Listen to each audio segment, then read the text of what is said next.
pertumbuhan pendapatan tidak boleh lebih kecil daripada pertumbuhan beban. Semua item ini kita kalikan dengan 12 bulan. Kenapa? Karena ini asumsi 1 tahun. Artinya, payback period untuk rencana bisnis kita yang sudah kita rubah ini adalah menjadi 2 tahun.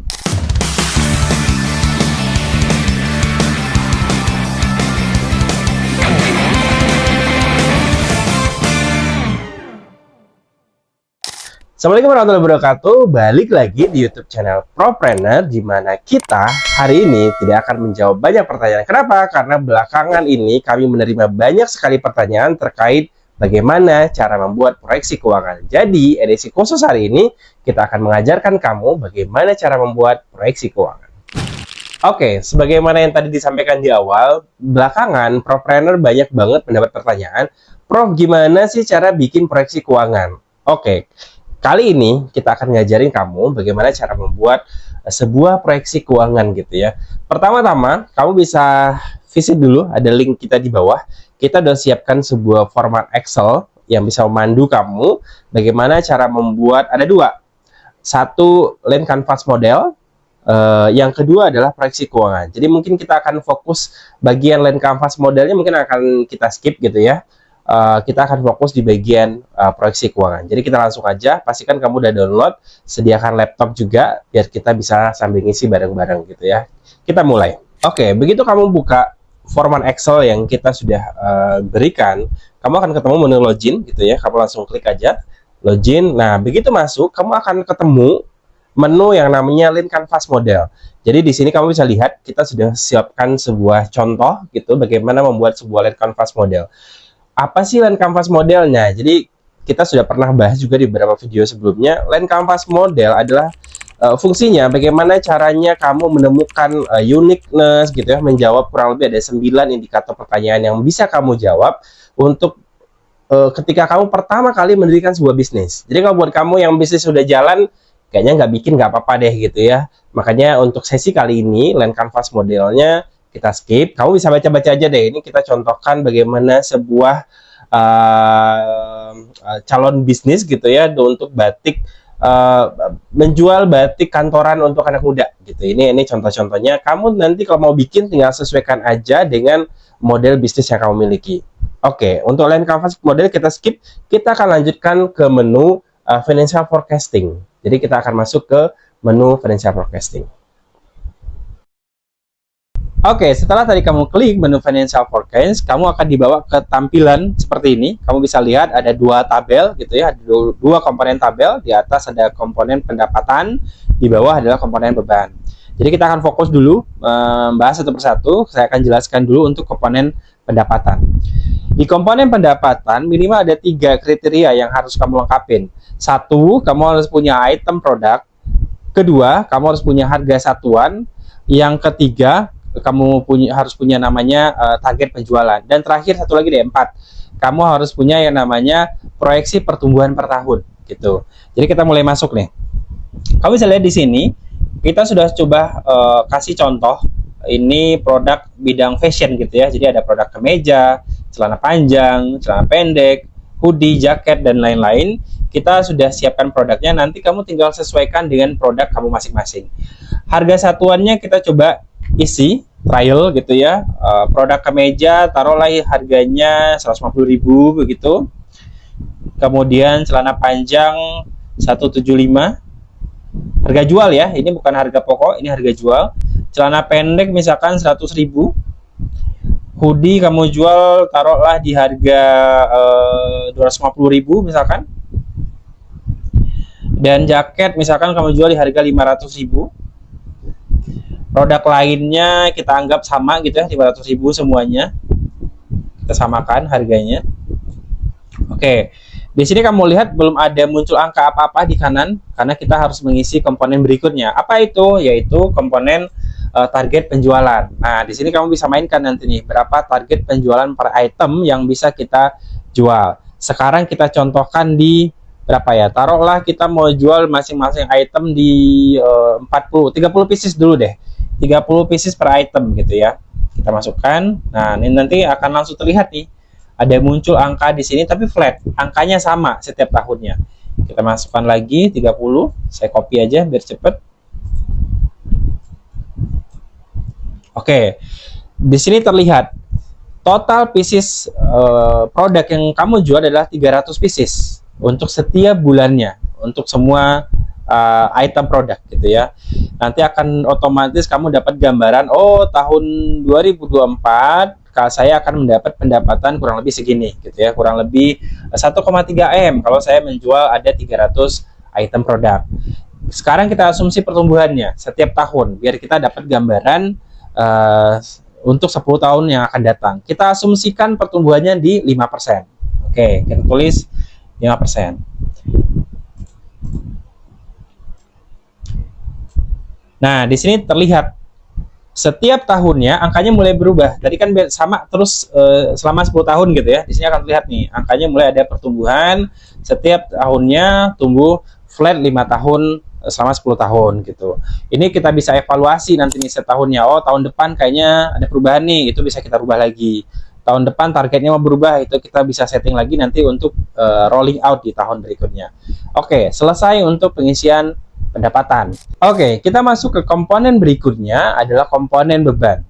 Kita langsung lihat di layar, ada 2 item di sini. Yang paling atas namanya variable cost atau sering juga dikenal dengan harga pokok penjualan atau beban pokok penjualan.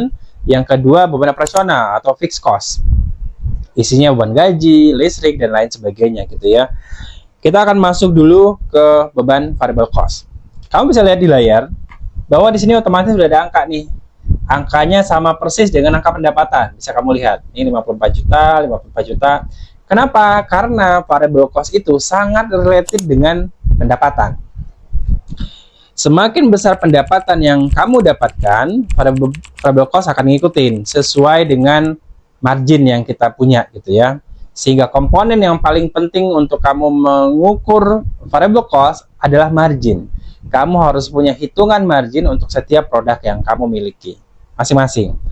Di sini kami akan contohkan di 30% gitu ya. Kita anggaplah setiap produk ini marginnya 30%. Nanti kamu tinggal sesuaikan sendiri dengan margin setiap produk yang kamu miliki. Artinya kalau marginnya 30%, artinya beban pokok penjualannya adalah 70% dari pendapatan yang kamu terima. Sekarang udah terlihat nih, dari pendapatan contoh 2024 ini 1,3 M, beban variable cost-nya adalah 926 juta. Oke, selesai untuk variable cost. Kita akan lanjutkan dengan beban operasional atau fixed cost tadi. Di sini kami sudah buatkan beberapa contoh item. Ada beban gaji, beban promosi, sewa toko, listrik, dan lain sebagainya. Nanti kamu tinggal sesuaikan. Kamu list setiap kebutuhan operasional yang membuat bisnis kamu dapat berjalan. Apapun itu, kita list semua kebutuhannya dan kita masukkan angkanya ke sini. Kita mulai dari beban SDM, beban gaji pegawai. Misalkan kamu butuh yang namanya supervisor gitu ya, butuh 1 orang supervisor, taruhlah gajinya asumsi 2 juta gitu ya. Kemudian 2E6. Kemudian ada saya salah row. Kita kembali ke atas. 2E6. Kemudian ada namanya gaji tim admin. Taruhlah gajinya 1,5 gitu ya. Kamu sesuaikan aja dengan kondisi di daerah kamu. Tim produksi kita anggap sama gajinya. Terus kemudian beban promosi, anggaplah kamu butuh beban iklan gitu ya di medsos. Berapa? Taruhlah 2 juta gitu ya, 2 juta per bulan. Sewa toko, kita cari sewa toko yang murah, taruhlah 2.500.000 per bulan. Kalau kamu nggak harus sewa toko, misalkan kamu punya toko sendiri, itu lebih bagus. Sehingga tidak perlu muncul ada beban sewa toko. Listrik kita anggap mungkin 600.000 per bulan. Beban operasional lainnya misalkan di 500.000. Internet berapa? 300.000 mungkin. Sisanya kita anggap sama deh, 300.000 semua ke bawahnya. Oke. Di sini kamu juga bisa lihat bahwa ke kanan kolomnya masih kosong. Kenapa? Karena ada pengalinya, yaitu ini baru hitungan 1 bulan. Semua item ini kita kalikan dengan 12 bulan. Kenapa? Karena ini asumsi 1 tahun. Kita masukkan 12 bulan semuanya full 1 tahun. Nah, kamu bisa lihat nih, di kolom kanan akan otomatis terisi total pengeluaran kamu selama 1 tahun. Selanjutnya adalah kita harus mengisi nih yang namanya pertumbuhan setiap tahunnya. Oke, triknya adalah pertumbuhan pendapatan tidak boleh lebih kecil daripada pertumbuhan beban. Sebagai contoh, tadi di atas kita udah kasih pertumbuhan pendapatan di 5%. Pertumbuhan beban harus di bawahnya. Asumsi misalkan 3% gitu ya. Kalau lebih kecil lebih bagus, tapi kita harus kasih yang realistis. Misalkan di 3%. Kita anggap saya copy ke bawah di 3%. Oke. Dengan begini, sudah selesai nih. Komponen beban sudah terisi, komponen pendapatan sudah terisi. Di tabel kamu juga udah bisa lihat ada net income juga, ada net profit margin juga otomatis sudah terisi.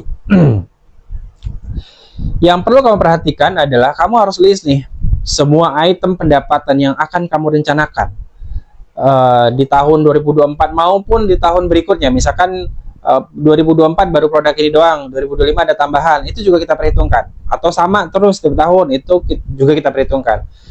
Pengeluaran juga sama, kamu list semua kebutuhan untuk berjalannya bisnis kamu sampai kamu ketemu yang namanya net income dan net profit margin. Itu dengan begitu kita sudah selesai dalam mengisi yang namanya financial forecasting dalam konteks laba rugi. Setelah tadi kamu selesai membuat forecasting untuk laba rugi, langkah selanjutnya adalah kamu harus membuat forecasting untuk investasi. Ini sangat penting juga, komponen yang sangat penting juga dalam kita menganalisis kelayakan sebuah bisnis. Oke, kita masuk ke menu investasi. Begitu kita masuk, kamu akan lihat dua komponen tabel juga, bagian atas sama bagian bawah. Bagian atas itu adalah setoran modal, di mana setoran modal ini akan mengambil hitungan laba rugi yang bagian depan, yaitu kebutuhan operasional di bulan pertama gitu ya, itu kita anggap sebagai setoran modal operasional.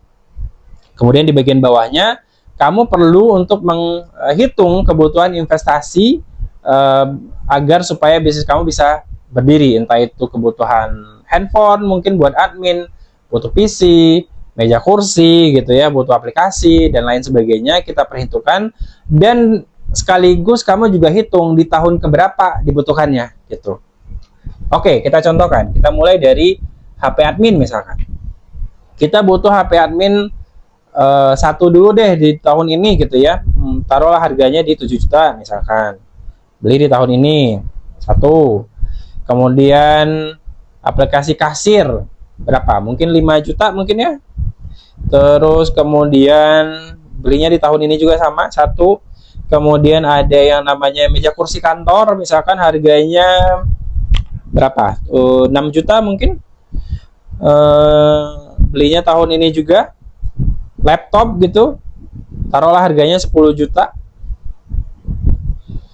di tahun ini juga. Dan terakhir aplikasi aplikasi SDM buat absensi segala macam, harganya kita anggap sama dengan aplikasi kasir 5 juta juga. Tapi dibelinya nggak di tahun ini, tahun depan gitu ya, kita asumsikan di tahun berikutnya. Oke, terus kemudian misalkan HP admin, HP admin udah mulai kurang nih di tahun 2025, kita asumsikan penjualannya naik, HP adminnya mungkin dibutuhkan tambah satu lagi di tahun berikutnya, 2026 misalkan. PC-nya juga nambah nih, tambah satu lagi di 2026. Oke. Setelah selesai kamu list semua kebutuhan investasi dan sudah kamu petakan juga kebutuhan tahunnya, artinya sudah selesai untuk perhitungan forecasting investasi. Langkah selanjutnya yang perlu kamu lakukan adalah kamu tinggal menghitung nih, apakah bisnis saya sudah layak atau tidak. Begitu. Setelah tadi kita selesai menyusun yang namanya forecasting laba rugi dan forecasting investasi, langkah berikutnya yang perlu kamu lakukan adalah kita perlu melihat yang namanya kelayakan investasi. Apakah bisnis yang kamu susun, rencana bisnis yang kamu lagi mau jalankan itu layak apa tidak. Langkah yang perlu kita lakukan adalah kita klik menu yang namanya kelayakan investasi. Oke, di sini dapat terlihat nih, ada rata-rata penjualan per bulan, rata-rata margin, rata-rata revenue, beban, laba rugi gitu ya, net income. Kemudian ada proyeksi cash flow untuk 10 tahun ke depan, ada payback periodnya, rate of return-nya gitu. Di sini terlihat, ternyata dari planning yang tadi kita susun, payback periodnya adalah mencapai 9 tahun. Berarti ini kurang bagus nih. Dapat kita lihat selama 9 tahun cash flow-nya minus. Kalau saya bilang ya artinya planning yang tadi kita susun itu belum terlalu bagus. Caranya bagaimana? Apakah bisnis ini tidak layak? Jangan buru-buru dalam memutuskan. Kita bisa kembali mundur ke belakang, kita evaluasi, kita cek apakah ada target yang bisa kita naikkan atau beban yang bisa kita turunkan. Kita cek kembali sampai itu menjadi cukup realistis. Oke, kita mundur ke financial forecasting. Yang laba rugi gitu ya. Oke, kita coba evaluasi lagi. Kita coba cek. Apakah di bagian pendapatan masih bisa kita naikkan? Misalkan target penjualan ini 30 ini masih terlalu kecil nih, masih mungkin kita naikkan. Tapi dengan pertimbangan kamu udah survei market ya, bukan asal masukkan angka. Kamu sudah survei di bidang yang sama, sangat mungkin nih untuk menjual, taruhlah misalkan 50 pieces per item gitu ya. Kita samakan semuanya. Oke. Setelah kita tambahkan dan kita lihat, oh masih masuk akal nih. Target penjualan kita naikin masih masuk akal, harganya kayaknya juga masih make sense, nggak kita naikin harganya tapi target penjualannya kita naikin. Kemudian kita coba cek margin, kamu coba survei lagi, apakah supplier yang ini memang marginnya cuma 30%. Coba kita cari lagi supplier yang mungkin bisa memberikan kamu margin lebih besar, taruhlah misalkan dapat di 40%, kita rubah marginnya, kamu dapat nih supplier yang bisa memberikan margin lebih besar di 40%, misalkan kita masukkan lagi marginnya menjadi 40%. Beban juga sama, beban operasionalnya kamu evaluasi lagi, apakah beban SDM-nya apa perlu dikurangi dulu atau perlu digajinya mungkin turunin, atau jumlahnya yang diturunin, atau beban promosinya dan lain sebagainya. Kita evaluasi lagi, kita cek. Sementara kita coba cek lagi, apakah kelayakan bisnis ini sudah ada pergerakan apa belum. Kita kembali ke menu kelayakan bisnis. Oke, di sini sudah terlihat perubahan. Yang tadi merah semua selama 9 tahun sudah menjadi 2 tahun. Artinya payback period untuk rencana bisnis kita yang sudah kita rubah ini adalah menjadi 2 tahun. Ada kurang lebih mungkin 2 atau 3 indikator ya yang perlu kamu perhatikan. Satu, payback period. Jangan terlalu panjang, 2 tahun ini cukup nih. Bisa kamu lihat di sini tahun pertama, tahun 0 ini kenapa minus, ini modal. Ini modal yang kita masukkan di awal, baik itu tadi investasi atau setoran modal operasional. Kemudian yang kedua, ini minus di tahun pertama, yaitu di 130 juta. Tahun berikutnya minus lagi, di tahun ketiga sudah mulai positif nih, cash flow-nya menunjukkan pergerakan positif sampai ke tahun 9, 10 dan berikutnya. Ini penting, jadi pastikan payback period kamu itu tidak terlalu panjang atau di tahunnya, di jumlah tahun yang cukup realistis.